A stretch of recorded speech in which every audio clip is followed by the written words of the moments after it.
Upaya penyelamatan lingkungan terus didorong melalui berbagai langkah nyata, salah satunya dengan membudidayakan bibit mangrove di wilayah pesisir.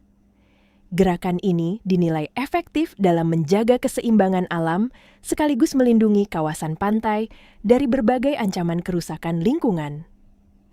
Mangrove memiliki peran penting dalam ekosistem mangrove sebagai pelindung alami garis pantai. Akar mangrove yang kuat mampu menahan abrasi, meredam gelombang laut, hingga mengurangi dampak bencana seperti banjir rob dan tsunami. Selain itu, kawasan mangrove juga menjadi habitat penting bagi berbagai biota laut seperti ikan, udang, dan kepiting yang bernilai ekonomis bagi masyarakat pesisir, khususnya di Aceh Jaya.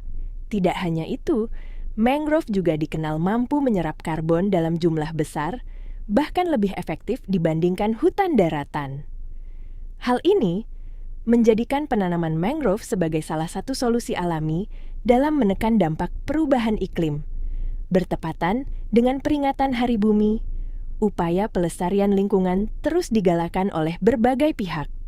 Salah satunya dilakukan oleh Abdul Hadi, seorang aparatur sipil negara, ASN, yang bertugas sebagai polisi kehutanan, Polhut, di Kabupaten Aceh Jaya. Abdul Hadi telah memulai langkah nyata dalam menjaga kelestarian mangrove sejak tahun 2011. Ketertarikannya terhadap pelestarian lingkungan bermula dari keprihatinannya terhadap kondisi pesisir yang rentan mengalami abrasi. Sejak saat itu, ia aktif melakukan penyelamatan kawasan pantai melalui kegiatan penanaman dan pembibitan mangrove, baik secara mandiri maupun bersama masyarakat.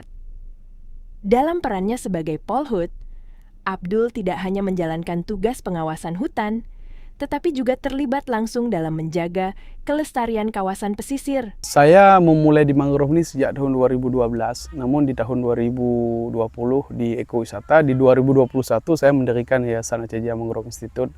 Dengan itulah naungan sehingga pada hari ini sudah mencapai 400.000 lebih yang kita buat dan kita bagikan ataupun kita jual ke pihak yang menginginkan bibit ini. Dan kalau prospek mangrove saya khusus di mangrove, namun untuk bibit lain juga kita fasilitasi. Di sini setelah kita tanam itu tidak ada yang melestarikan, artinya tidak ada menjaga. Makanya saya mengembangkan itu mangrove ini supaya orang tertarik untuk menyelamatkan. Dan alhamdulillah hari ini di Aceh khususnya di Aceh Jaya pada khususnya itu mangrove-nya sudah bagus lah. Ia secara konsisten melakukan pembibitan mangrove guna memastikan ketersediaan tanaman untuk rehabilitasi lingkungan. Menurutnya, mangrove memiliki manfaat besar dalam melindungi garis pantai dari abrasi, sekaligus menjadi habitat penting bagi berbagai biota laut. Dari Aceh Jaya, tim Isu Publik melaporkan.